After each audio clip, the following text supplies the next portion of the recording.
اعوذ باللہ من الشیطان الرجیم بسم اللہ الرحمن الرحیم۔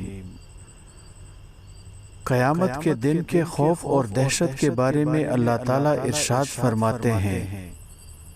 یعنی جب وہ دن آئے گا تو خوف اور دہشت کا یہ حال ہوگا کہ اللہ تعالیٰ کی اجازت کے بغیر کوئی شخص بول نہیں سکے گا، خاموشی چاہیے ہوگی، ہر ایک کو اپنی جان کی پڑی ہوگی، سب خاموش ہوں گے۔ جیسا کہ قرآن کریم میں ایک اور جگہ ارشاد فرمایا، یعنی کھرب ہا کھرب انسان ہوں گے لیکن خوف کی وجہ سے سب خاموش ہوں گے، ششدر ہوں گے۔ جب وہ قبروں سے اٹھ کر میدان حساب کی طرف چل رہے ہوں گے تو خوف کی وجہ سے سوائے ان کے چلنے کی آواز کے کوئی اور آواز نہیں سنائی دے گی۔ اس کے بعد اللہ تعالیٰ فرماتے ہیں کہ دو قسم کے لوگ ہوں گے، کچھ بد نصیب ہوں گے، کچھ خوشبخت ہوں گے۔ العیاذ باللہ، ان میں سے پہلی قسم کے لوگوں کے بارے میں اللہ تعالیٰ نے فرمایا، اور جو لوگ بدبخت اور بد نصیب ہوں گے ان کا حال یہ ہوگا کہ وہ آگ میں ڈال دیے جائیں گے اور ان کی صرف آہیں نکل رہی ہوں گی، ان کی چیخیں نکل رہی ہوں گی۔ ایک اور جگہ قرآن پاک میں اللہ تعالیٰ نے فرمایا، اور اللہ تعالیٰ تمہیں اپنے آپ سے ڈراتا ہے، یعنی مجھ سے ڈرو، اگر میں عذاب دینے پر آ جاؤں گا تو کوئی چھڑا نہیں سکے گا۔ قرآن کریم میں ایک جگہ میدان حساب کا نقشہ ان الفاظ میں کھینچا گیا ہے، اس دن بھاگے گا آدمی اپنے بھائی اور اپنی ماں اور اپنے باپ سے، اور شوہر اپنی بیوی سے، اور باپ اپنے بیٹوں سے۔ یہ سب ایک دوسرے سے اس لیے بھاگیں گے کہ ہر کسی کو اپنی جان کی پڑی ہوگی، ہر کسی کو یہ خوف ہوگا کہ کہیں مجھ سے میری کوئی نیکی نہ مانگ لے۔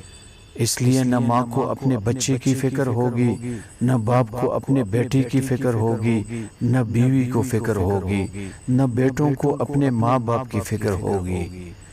ہر ایک کو اپنی جان کی پڑی ہوگی۔ اس کے بعد اللہ تعالیٰ نے فرمایا، ہر ایک کی حالت اس دن ایسی ہوگی کہ اسے دوسرے سے غافل کر دے گی۔ حدیث میں آتا ہے کہ جب لوگ قبروں سے اٹھیں تو سب کے سب ننگے اٹھیں گے، حالانکہ قبروں میں کفن کے ساتھ دفن کیے جاتے ہیں، لیکن کفن تو عام طور سے جانور کھا لیتے ہیں، قبر کی مٹی کھا لیتی ہے، بدن کو بھی مٹی کھا لیتی ہے، کچھ چھوٹا سا ہڈی کا حصہ باقی رہ جاتا ہے۔ البتہ شہیدوں کے بدن باقی رہتے ہیں اور حضرات انبیاء علیہ السلام کے بدن باقی رہتے ہیں۔ اسی طرح آخرت میں ان حضرت صلی اللہ علیہ وآلہ وسلم اور صحابہ کرام رضی اللہ عنہم کو کپڑے پہنائے جائیں گے، لیکن باقی سب لوگ ننگے ہوں گے۔ کسی نے پوچھا کہ یا رسول اللہ صلی اللہ علیہ وآلہ وسلم، عورتیں اور مرد سب ایک دوسرے کے سامنے ننگے ہوں گے؟ فرمایا کہ کسی کو کسی کی طرف دیکھنے کی مجال اور ہمت ہی نہیں ہوگی، دھیان ہی نہیں ہوگا۔ اللہ تعالیٰ نے قیامت کے زلزلہ کے بارے میں ارشاد فرمایا، اے لوگو ڈرو اپنے رب سے، قیامت کا زلزلہ بہت بڑی چیز ہے۔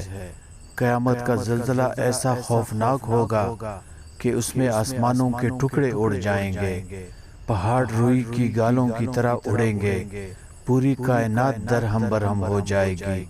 کوئی زندہ نہیں بچے گا، کوئی جاندار زندہ نہیں بچے گا۔ اس کے بعد سورہ حج میں اللہ تعالیٰ نے قیامت کے دن کا کچھ نقشہ کھینچا ہے کہ اس قیامت کے دن تم دیکھو گے کہ دودھ پلانے والی ماں اپنے بچے کو بھول جائے گی، حالانکہ دودھ پلانے والی ماں اپنے بچے کو کبھی نہیں بھولتی، لیکن جب قیامت کا زلزلہ آئے گا تو اس ماں کو اپنے دودھ پیتے بچے کا بھی ہوش نہیں رہے گا، اور عورتیں حمل سے ہوں گی، خوف اور دہشت کی وجہ سے ان کے حمل ساکت ہو جائیں گے۔ اس کے بعد ارشاد باری تعالیٰ ہے، اور تم لوگوں کو دیکھو گے کہ شاید وہ نشے میں ہیں، وہ نشے میں نہیں ہوں گے، لیکن اللہ کا عذاب اتنا شدید ہوگا کہ اس وقت ہر ایک کو یوں محسوس ہوگا کہ وہ نشے میں ہیں، اور لوگ اپنے قابو میں نہیں ہوں گے، پاؤں کہیں رکھنا چاہیں گے، کہیں اور پڑے گا، یہاں تک کہ اس کائنات پر فنا مسلط ہو جائے گی۔ کتاب اصلاحی تقریریں، مؤلف مفتی اعظم پاکستان مولانا مفتی محمد رفیع عثمانی مدظ اللہ العالی، صفحہ نمبر 29 سے 33۔